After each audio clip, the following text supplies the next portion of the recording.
মাসআলা নম্বর 31, সুদখোরের সাথে কুরবানিতে শরিক না হওয়া উচিত। কেননা এক্ষেত্রে সুদখোর যদি হারাম মাল দ্বারা কুরবানি করে তাহলে কারো কুরবানি সহি হবে না।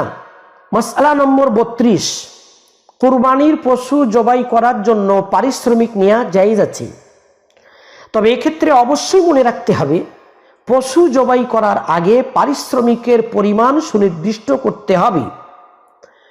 অনেক জায়গায় দেখা যায় মহল্লার মানুষেরা ইমাম সাহেবের দ্বারা পশু জবাই করে নেন।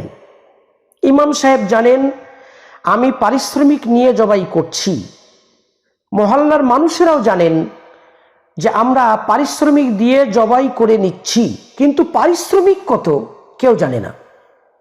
মহল্লার মানুষের যতটা দয়া হয় তারা ততটা পারিশ্রমিক হিসাবে দেন, এটা ইমাম সাহেবের পাওনা ও পারিশ্রমিক।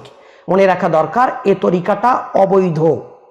এ অবৈধ প্রচলন থেকে বেরিয়ে আসার একটা সহজ উপায় এও হতে পারে যে মসজিদ কমিটি ইমাম সাহেবের সাথে আলোচনা করে ঘোষণা করে দেবে এবছর যারা ইমাম সাহেবের হাত মারফত পশু জবাই করতে চান তারা বড় পশুর জন্য এত ও ছোট পশুর জন্য এত দেবেন।